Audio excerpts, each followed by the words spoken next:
Саламатсыздарбы? 7 каналдын обосунда 7 күн деген программа өтүп бараткан аптадагы негизги окуяларды талкуулайбыз. Бизде конокто Мавлян Аскарбеков, саясатчы жана Бишкектин 1-Май районунун хакиминин мурдагы орун басары. Рахмат сизге убакытта шемби күнү келгениңиз үчүн. Өткөн аптадагы жаңылыктарды мен тизмелеп алдым, 3 топко бөлүп. Ар бир топто бир 7-8 жаңылык. Ошол жаңылыктардын биринчи тобун мен окуп көрөйүн. 18-19 июлда президент Садыр Жапаров мамлекеттик сапары менен Өзбекстанда болду. Бул анын экинчи мамлекеттик сапары экен. Анткени биринчиси 21-жылдын мартында жасалыптыр. Кыргыз президентинин Ташкентке барганына отурлай Өзбекстанда кыргыз маданиятынын күндөрү уюштурулду. Бул майрам азырда өтүп атат, 23 июлга чейин уланат экен. Аны менен катар 19-20 июль күндөрү кыргыз киносунун күндөрү дагы өткөрүлдү Өзбекстанда. Анда Кыргызстанда акыркы мезгилде тартылган жаңы тасмалар көрсөтүлүптүр. Кыргызстан менен Өзбекстандын баш прокурорлору кол койгон келишимге ылайык эки өлкө абакта отургандар менен алмашат экен. Эми Өзбекстан түрмөлөрүндө азыр 45 кыргыз жараны бар экен. Сапардын алдында 16-17 июльда Өзбекстан менен Кыргызстандын ректорлорунун экинчи форуму болуп өттү Самарканд шаарында. Эл аралык эксперттер Кыргызстандын экономикалык өсүшү быйыл 5-6% тегерегинде болот десе, Эдил Байсалов аларды сынга алып, өсүш 9-10% болот деп билдирди 15 июльда. Казакстанда өткөн Бирлестик 2024 деген аскерий машыгууда Кыргызстан биринчи орунду ээледи. Мелдешке Азербайжан, Казакстан, Кыргызстан, Тажикстан жана Өзбекстандын аскерлери катышкан экен. 15 июлда жогорку окуу жайларга абитуриенттерди кабыл алуу иштери башталды Кыргызстанда. Ушундай биринчи топтун жаңылыктары негизгиси мына Өзбекстанга болгон сапар жөнүндө сүйлөшсөк болот го. Кандай дейсиз? Жакшы маалыматтар, жакшы иш-чаралар болуп өттү деп белгилеп кетким келет. Мен кыскача айтып кетким келет. Бул Борбор Азиядагы жүрүп жаткан интеграциялык процесстер, азыр Садыр Жапаров тарабынан жүргүзүлүп жаткан аракеттер, бунун баардыгы салыштырмалуу айтып кетким келет. Мен ошол эле Атамбаев, ошол эле Жээнбеков президент учурундагы процесстер жана азыркы жүрүп жаткан процесстерди салыштырып айткым келет да. Бул чынында жакшы жөрөлгө жана жакшы жетишкендик деп баса белгилеп айткым келет. Биз мына кыргыз эли, кошуна мамлекеттер бардыгыбыз билебиз. Атамбаев убагында биз бардык кошуна мамлекеттер менен дипломатиялык мамилени үзгөнбүз. Каримовду өлгөнгө чейин күтөбүз деген сөзү үчүн демарш болгон Өзбекстан тараптан, аны баарыбыз билебиз. Казакстанды Нурсултан Назарбаевга кандай гана сөздөрдү айтып, Казакстан тараптан толук экономикалык, дипломатиялык иш-чаралар бузулган. Эми Тажикстан болсо биз баарыбыз билебиз, ал тараптан дагы баягы өтө оор абал болуп турган. Эки согуш болуп кетти. Башкача айтканда, Атамбаев убагындагы кошуна менен болгон мамиле толугу менен талкаланып токтоп калган. Мына азыр акыркы 2 жылда тышкы саясат президенттин аракети менен биз көрүп жатабыз, жакшы жетишкендиктер болуп атат. Буну бардыгыбыз көрүп билип, жакшы нерсени жакшы деп айтышыбыз керек. Ооба, 1 жыл башта, 2 жыл башта бизде Тажикстан менен конфликт болду. Ал конфликттин эми себептери көп. Ал жерде себептери башка мамлекеттердин келүүчүбүз дагы, саясий кызыкчылыктар дагы, саясий басымдар да болду деп биз элибизге айтып кетишибиз керек. Бирок ошого карабай бүгүн канчалык оор, канчалык баягы СССР убагында түзүлүп кеткен баягы кырдаалдарды эске алуу менен бүгүн Тажикстан менен Кыргызстан ортосундагы чегара маселелери чечилип келе жатат. Өзбекстан менен чегара маселелери чечилип келе жатат. Бул оңой маселе эмес, себеби бул эки гана мамлекеттин маселеси эмес. Башка мамлекеттердин дагы баягы кызыкчылыгы, келишүүсү бар экенин биздин эл жакшы түшүнүш керек да. Мен жана жогоруда айтып кеттим, ошо Атамбаев убагында, Жээнбеков убагында такыр эле тышкы саясат токтоп калган. Эч кандай жылыш дагы болгон эмес, эч кандай сүйлөшүүлөр дагы болгон эмес. Мен бир дипломат менен сүйлөшүп отурганда айткан, Жээнбеков бир мамлекетке барган, ири мамлекетке барган, мен айтпай эле коеюн. Ошо мамлекетке барып, жогорку даражадагы адамдар менен кечки тамакта сүйлөшүп отурганда бир да сөз айта алган эмес экен Жээнбеков. Бир дагы сөз, себеби орусча жазы жеткен эмес да. Анан эми андай чоң баягы бизнестин өкүлдөрү, өкмөттүн өкүлдөрү менен отурганда сүйлөшө тургандагы бир адамдын мүмкүнчүлүгү жанагы аракет болуш керек да. Анан ошондуктан Жээнбеков убагында дагы тышкы саясат толугу менен токтоп, эч кандай жылыш болгон эмес.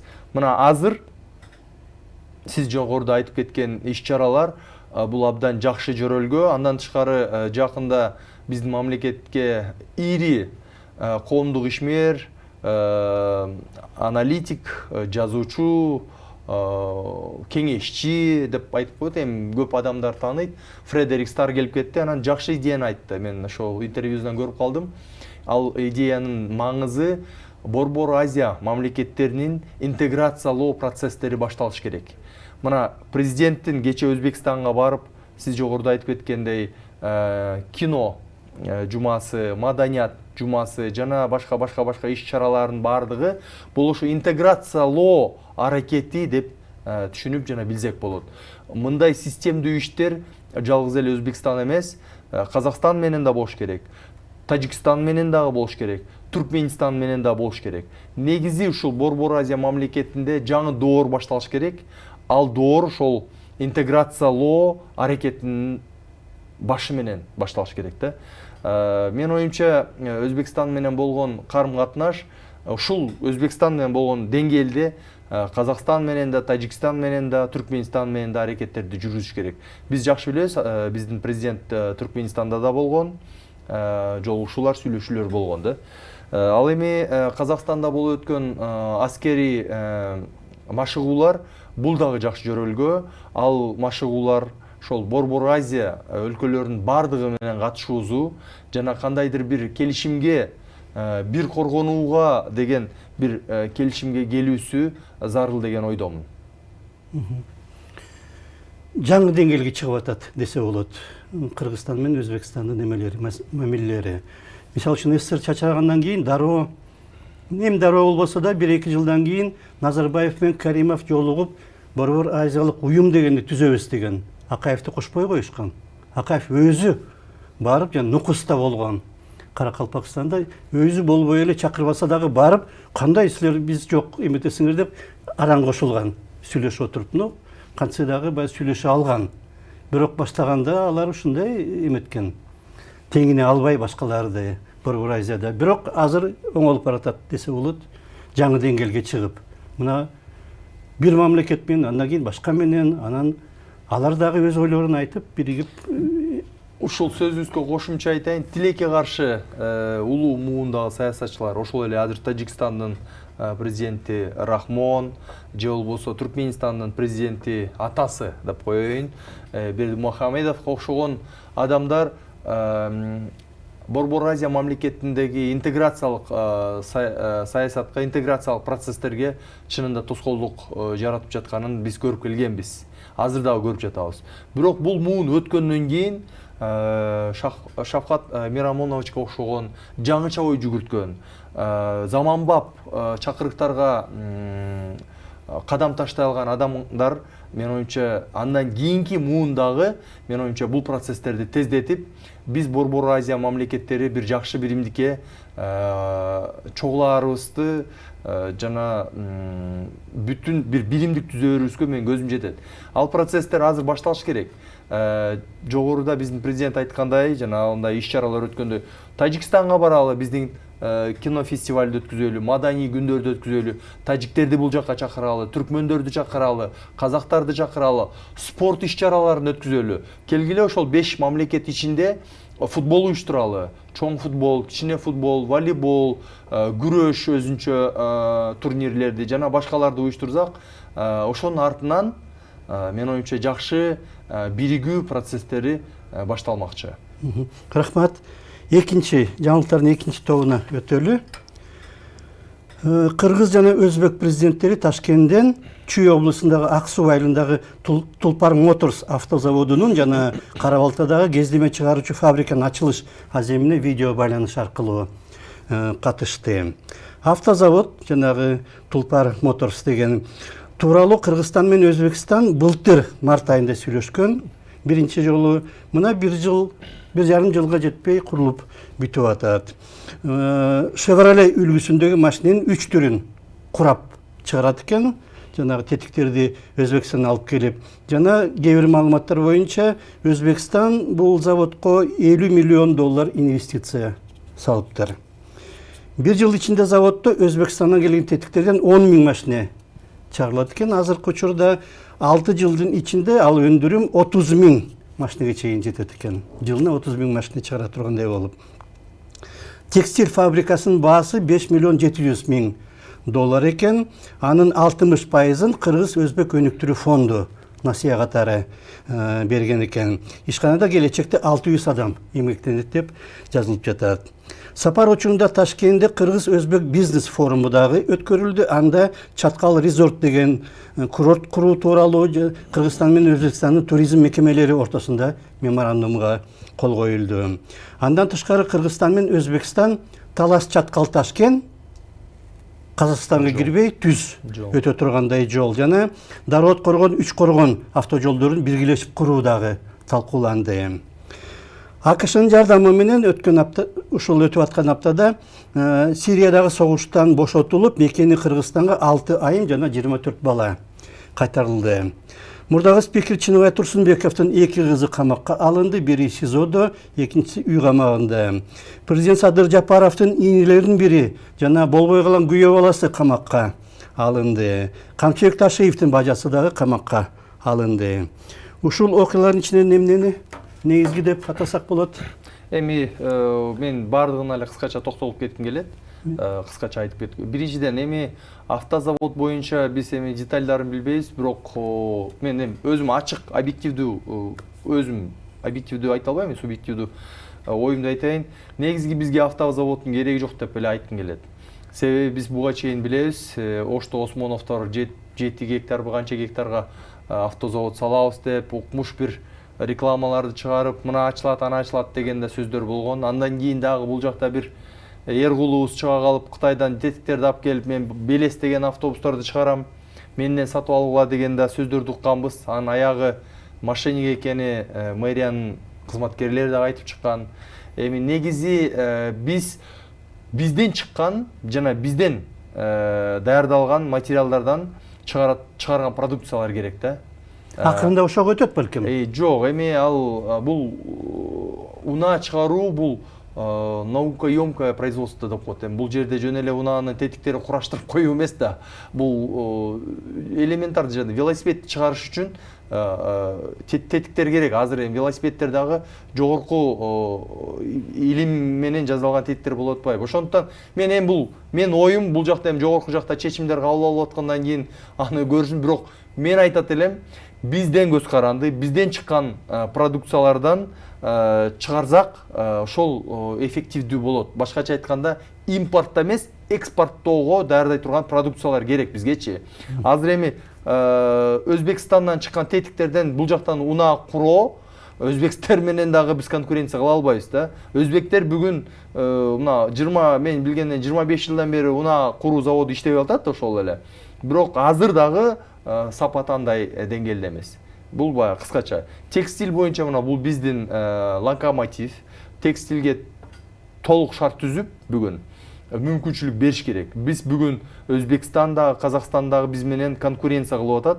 Бизде мындайча айтканда сапаты жагынан жана жаңылоо жагынан Кытай менен дагы конкуренция кылып атабыз. Ошол эле Турция менен мисалы. Ошондуктан өзүбүздөн чыккан нерсеге шарт түзүү жагына көңүл бурулса мен жакшы болот эле деген ойду айткым келет. Сөзсүз Талас Чаткал жолу бул илгерки долбоор бүгүнкү күнгө чейин ишке ашпай келе жатат. Буну тез арада куруш керек. Ким кандай каржылоо болсо дагы ишке ашыруусу зарыл деген ойдомун. Себеби Талас бүгүн 30 жылдан бери Таласта бүгүн эч кандай жылыш жок. Мына мен жакында да Таласка барып кыдырып келдим. Бир да жылыш жок. Талас шаар Каракол шаар, 2 шаарга тең тез барып турам да. Каракол мына бүгүн могул жерде, Талас могул жерде тургандай эле. Эч нерсе жок акта. Караколдо туризм, ошон үчүн катуу өнүгүп атат. Талас тупик, ошон үчүн өнүкпөй жатат. Ошондуктан Талас Тарас жолу, Талас Чаткал жолу мүмкүн болушунча ачыш керек. Андан ары түз Ташкентке болуп атат. Ошо жолду ачыш керек дагы, Таласты дагы өнүктүрүүгө шарт түзүп бериш керек. Андан кийин могу Сирия боюнча мен буга чейин да позициямды айттым эле. Сирияга кеткен көптөгөн ошол биздин жарандар ошол жакта төрөлгөн. Эми аны ошол жакта төрөлгөн, бирок кимден төрөлгөн аны да белгисиз да. Ошолордун баары биздин мекенге кайтып жатат. Бул жакта өтө чоң жана орчундуу маселе экенин бийлик башы түшүнүш керек. Ошол төрөлгөн адамдар, балдар, ата-энелер кайра кайтып алынып келген. Биздин коомго кайра кошула алабы? Же ошолор кайра баягы радикализм, фанатизм менен дагы экстремисттерди даярдап чоңойтобу биздин мамлекеттин ичинен? Бул чоң маселе. Ошондуктан ошол жака кеткенге чейин биз мамлекет бул жакта иш жүргүзүш керек. Эмнеге? Мына азыр мен урматтуу Камчыбек Кыдыршаевичке дагы ыраазычылык билдирип кетет элем. Себеби өзүм билемдик менен түркү медреселерди ачып алып, кичинекей балдарды радикалдаштырып жаткандарды мына бүгүн азыр иликтеп жабап жатышат. Мен дагы суранып кетет элем, бүтүндөй Кыргызстан боюнча ар бир көчөнү текшерип чыгып, жергиликтүү бийлик менен кошо, ар бир көчөнү, ар бир махаляны, ар бир айылды текшерип чыгып, бүтүндөй жаап, анан жана уюштургандардын бардыгын бер жагы дегенде бир 10-15 жылга түрмөгө камаш керек.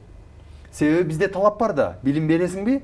Лицензия болуш керек, сертификат болуш керек, программа болуш керек бекитилген. Бул кандай? Мен үймө чоң Министрлик тарабынан бекитилиш керек деп программа. Сөзсүз. Анан отургузуп эле анан жанантип радикалдарды, фанаттарды, экстремисттерди дардай турган жерлердин бардыгын жаап токтотуш керек деген ойдомун. Анан сөзсүз Чыныбай Турсунбековдун кыздары камалган, бир жумадан бери түрмөдө, бирөөсү үй камагында деген маалыматты угуп, мен чынында жүрөгүм, зээним кейди. Мен аларды тааныбайт экенмин. Бирок биз 38-жылга кайтып келбешибиз керек. Баягы пролетариаттар бириккиле тиги капиталисттердин бардыгын молжойбуз деген девизтерди токтотушубуз керек. Сөзсүз мыйзамсыз убагында приватташтырылган мүлктөрдүн мыйзамдуулугун карап, алардын функциональный назначение деп коет. Ошолордун бардыгын карап, мыйзам чегиндегин карап туруп, анан сот аркылуу чечим чыгарып, сот аркылуу чечим чыгарып, иш аракеттерди кылыш керек деген ойдомун да. Бирок мына момундай эле алып барып камап коюп, өткүзүп кой, берип кой деген мен оюмча бир аз аша чапкандык болуп кетет. Бунун аягы да жакшы болбойт да, аягы да жакшы болбойт. Иликтенет го. Ошондуктан бардыгы мыйзам чегинде болсо экен деген ойдомун. Анан кече дагы бир маалымат сиз айтып кеттиңиз, бул ошол Ташиевдин тууганы Бажазы камалганы, жана президенттин дагы бир тууганы экинчи рет камалганы боюнча. Кече Ташиев мырза Ош жергесинде жүрүп жакшы айтты. Тууганчылыкка, жакындыкка карабай баарына бирдей мамиле кылабыз, жана баарын жоопко тартабыз, жана жооп беришет деп кесе айтты. Мына ошол сөздү коомчулук күтүп жаткан, ошол сөздү бүгүн бардыгыбыз карап турабыз. Чын эле ушу туугандар отурабы, же дагы үй камана чыгып бошонуп кетеби? Сөз менен калып калбаш керек. Себеби элдин эсинде бардыгы бар. Айткан сөз, ажоонун айтканы, чоңдордун айтканы эки болбош керек. Кыргызда жакшы сөз бар го. Сөз өлгөнчө өзү өлсүн деп. Мына айтылдыбы, так ошондой болуш керек. Абдан жакшы айтты. Коррупцияга аралашам деген, мен тигинин тууганымын деген сөздөрдүн баарын токтотуп, мыйзам чегинде иш алып барылсын деген талапты койду. Жана кече туугандарына дагы катуу айтып, ким аралашса, ким жанагындай коррупция менен кармала турган болсо, жооп берет деп кесе айтты. Мына ошондой болсун лайым, коомчулук, кыргыз эли ошону күтүп турат. Жана ошондой эртең ошол камоолор кайра бошонуп кетсе, сөзсүз анда эл тарабынан дагы ишеним кетип, иренжип калат деген ойдомун. Рахмат. Бирок жанагы өндүрүш боюнча мен айтайын, мисалы үчүн эң башында Акаев жаңы президент болгондо, жана Gold Star деген телевизор чыгарабыз деп Түштүк Кореядан келип жаңа ачкан токмокто. Бирок өнүкпөй калды. Эгерде өнүксө, анда деле баягы отверточный эме деп коет эмеспи, сборка деп. Тетиктин баары келет, бияка чогултат. Аны деле Түштүк Корея жазып атпайбы? Ошол өнүгүп отуруп, акырындап бизде деле электроника бар. Жанагы машинелерге аккумулятор жасап кошуп берсе болот, кабелдерди чыгарып жасап берсе болот. Акырындап өнүгүп, ошондон башталышы мүмкүн. Бул эң башталышы деп айтса болот балким. Кошуп кетейин ошо сөзгө. Эң туура айтасыз. Акаев убагында Gold Star келген, ДЭУ компаниясы келген Кыргызстанга. Эмнеге Өзбекстанга, Казакстанга барган эмес? Себеби биздин мамлекет демократиялык, ачык коом куруп жатат. Мына ушуну өнүктүрөлү деп келген. Бирок Акаевдин жанында жүргөн жана лабораториядан өмүрү чыкпаган, акча өмүрү көрбөгөн, байлыкты көрбөгөн адамдар келип 5 колун бирдей тыгып, ошо инвесторлорго мага мынча акча бересиң, анча акча бересиң деп туруп алардын бардыгын Өзбекстанга качырып жиберген. Мына Өзбекстанда Өзбекстанда иштеп атышат. Азыр дагы деле иштеп атат. Дагы эле жана сиз айткан Gold Star азыр башка компания, ошол эле компания иштеп атат. Ошол эле метод менен чогултуп атат. Кир жугучу чогултуп атат. Сыналгы чогултуп атат, башкаларын чогултуп атат. Унаазын деле ошондой чогултуп атат. Эми жамандырбы, жакшыбы, эми ал башка кеп. Бирок өндүрүш иштеп атат да. Өндүрүш иштеп атат. Азтыр көптүр өзүнүн калкына экспортто Жумуш орундары пайда болуп атат. Ошону баса белгилеп айтып коюш керек. Мына азыр Акаев ушунча жашка чыкса дагы мойнуна албай келатпайбы? Ти Москвада отуруп алып актанып, мен апапакаймын деп. Апапакай эмес. Мына сиз айткан бул жакка келгенде ошол Акаевдин жанында жүргөн азыр аксакал болуп акылды сүйлөп элге акыл үйрөтүп аткандардын бардыгы мамлекетти талкалагандар ошолор. Эгер ошолор инвесторлордун бардыгы, эгер ошондо Gold Star бизге калып калганда, Gold Star'нын артынан дагы жүздөгөн компания келмек. Жүздөгөн. Биз азыр Борбор Азияда ири өндүрүшчү жана экспорттоочу мамлекетке айырыламакпыз. Бирок мына Акаевдин өзү өмүрү жана подвалдан, лаборатория, библиотекадан чыкпаган курдаштары, достору мына мамлекетти ушуга алып келген. Анан эми азыр отуруп алып бизге акыл үйрөтүшөт. Бул фактор, бунун бардыгы билишет. Так эле келгенде акча сурап, анан качырып жиберишкен. Рахмат. Жаңылыктардын 3-чү тобуна өтөлү. Жогорку кеңештин депутаты Тазабек Икрамов 17 июлда өз депутаттык мандатын тапшырыптыр. Анын алдында Икрамов УКМКга суракка чакырылыптыр. Мындай учурлар буга чейин дагы бир топ болгон депутаттар өз ыктыяры менен кетип атат депутаттыктан. Камчыбек Ташиев, сиз айтып кеттиңиз жакында эле. Камчыбек Ташиев Ошко барып, селден жабыркагандар менен жолукканда каза тапкандардын үйлөрүнө жана үйлөрү толук кыйрагандарга мамлекеттен 1 миллион сомдон төлөнөт деп билдирди. Ташиевдин айтымында Ош базарында жабыркаган ишкерлерге дагы кенемте төлөнөт. Базар өзү башка коопсуз жерге көчүрүлөт, мыйзамсыз курулушка уруксат бергендер болсо жазаланат. Акылбек Жапаров 19 июлда салык кызматынын жыйынында чыгып сүйлөп, өлкөдөгү жакырлардын саны 2 жыл ичинде 111 миңден 81 миңге чейин кыскарды деп билдирди. Геймин районундагы баасы 1 миллиард 780 миллион сомго жеткен алтын кенин УКМК мамлекетке кайтарган тууралуу кабарланды. Жогорку соттун билдиргенине караганда, мас абалына машина айдаганы үчүн былтыр 23-жылы өлкөдө 7850 адам айдоочу күбөлүгүнөн ажыраптыр. Мына Аида Касмалиеванын эле мисалы көрсөтүп атат. Ата-энеси канча 3-4 инилер, бир туугандары, жаш бир туугандар каза болуп атат. 15 июлда Бишкек шаардык соту Олжобай Шакирге каршы райондук сот чыгарган чечимди бекитти. Аламидин соту аны май айында 5 жылга кескен. Ушул окуялардын ичинен кайсыны тандап негизги деп айтат элеңиз? Эми кыскача Олжобай Шакир мырза биздин таланттуу, көрүнүктүү инсан, тез арада бошотулуш керек деген ойду айткым келет. Экинчи, кечээ Ташиев мырза Ошко барып, маселенин жеринен шарп, конкреттүү убактысы менен чечип жатканы абдан жакшы жөрөлгө. Андан тышкары эң башкысы ошол жерде баса белгилеп айтып кетти, мыйзамсыз адамдын өлүмүнө шарт түскөн жергиликтүү бийлик жана мыйзамсыз курулуштарга жол бергендердин бардыгы жоопко тартылыш керек дегени. Суунун боюнда экен да. Ооба, ошонун бардыгы эң туура. Ошонун жоопко тартып камаш керек. Себеби ошо бир ошко бир тартип киргизбесе, ошол жакка эми билбейм, эми мына канча деген адам жөн эле өлүп кетти, канча деген мүлк жуулуп кетти да ошо ууру коррупционерлердин айынан. Анан ошо негизги деп мен ушул Икрамов мырзанын жогорку кеңеште мандатын тапшырганын айтып кетким келет. Икрамов мырза 2 чакырылыштын депутаты болду, аз түр көптүр тажрыйбалуу саясатчы жана тажрыйбалуу депутат болуп калды деп айтканга мүмкүн, себеби 2 ирет депутат болду. Анан кеткени дагы белгисиз болуп атат.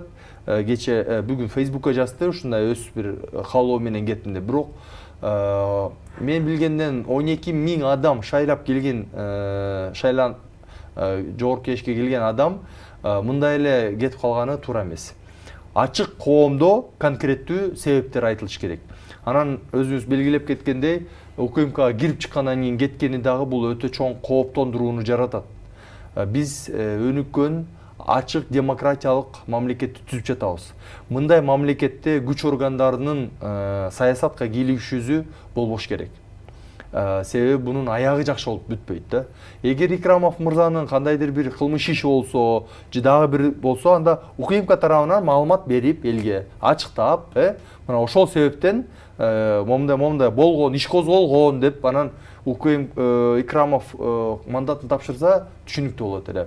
Андан тышкары негизи айтат эле, мына акыркы 2 жылда жогорку кеңештен ондогон депутаттар, бир мандаттуу дагы, партиялык тизме менен келгендер дагы кандайдыр бир жолдор менен мандатын тапшырып кетип атышат.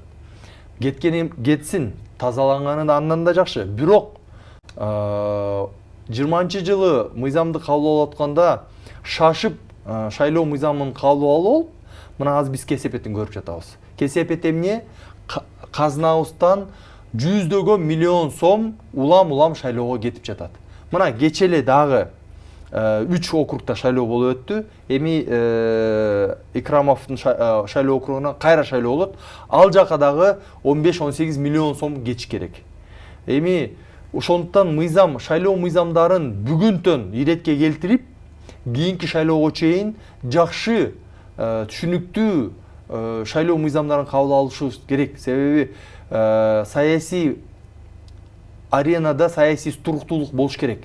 Мына азыр биз эмнени көрүп атабыз? Саясий интриганы көрүп атабыз. Эмнени көрүп атабыз? Улам бир мандаты келип, экинчиси келгенин көрүп жатабыз. Улам шайлоо өткөнүн көрүп жатабыз.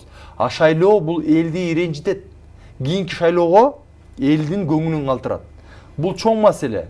Ошондуктан толугу менен шайлоо мыйзамдарын кайра карап чыгып, коомчулук менен биргеликте, саясатчылар менен биргеликте жакшы мыйзамды даярдап, келе жаткан шайлоого даярданыш керек.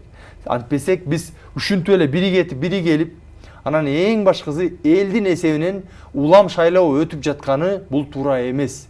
Ошол 15-18 миллион сомго анан көрөп бир бала бакча салып, бир жердин жолун оңдоп, дагы бир пайдалуу иштерди кылганыбыз туура. Анан саясий стабилдүүлүк болгону дагы зарыл деген ойдомун. Шайлоодо жанагыдай кокусунан келип, акчага сатып алгандар болбогондой мыйзам болсо, ошого бөгөт койгон. Ошол мыйзамдар болсо дагы аткарбай калган учурлар көп да. Сөзсүз, бул жерде шайлоо мыйзамын жазып атканда биз концептуалдуу келишибиз керек. Мисалы, өнүккөн өлкөлөрдүн шайлоо мыйзамдары маңызы эмнеде? Анан Кытай шайлоо мыйзамы кандай? Мисалы, Кытайда сен депутат болуп келиш үчүн тик кичинекей бир муниципалдык кызматкерден баштап көтөрүлүп келишиң керек. Мисалы, ошол эле Цзи Цзиньпин айыл өкмөтү болуп иштеген, министр болуп иштеген, анан келген. Бул башкача принцип. Ал эми өнүккөн мамлекеттерде такыр башка принцип. Башкача айтканда, биз кайсы принцип менен шайлоо мыйзамдарын жазышыбыз керек? Башкача айтканда, кайсы жол менен барабыз? Анан ошону тандагандан кийин ошого ылайык мыйзамды жазып чыгыш керек. Бирок мен бир нерсени айтып кетейин. Көчөдөн эле саясатка эч кандай тиешеси жок. Бирөөдүн кызы, бирөөдүн баласы, бирөөдүн тууганы, чала бандиттер, чала коррупционерлер кече мамлекетти тоноп, качып, кылмыш иш менен качып жүргөндөрдүн балдары, ошого окшогондор жогорку кеңешке, мамлекеттик муниципалдык кызматка келүүгө толугу менен бөгөт коюлуш керек. Жолобош керек. Такыр жолобош керек. Убактыбыз аяктап калды. Рахмат сизге. Биз өтүп бараткан аптадагы негизги окуяларды талдадык. Бизде конокто Мавлян Аскарбеков болду, жаш саясатчы жана 1-Май районунун акиминин мурдагы орун басары. Рахмат сизге. Рахмат. Саламат болуңуздар.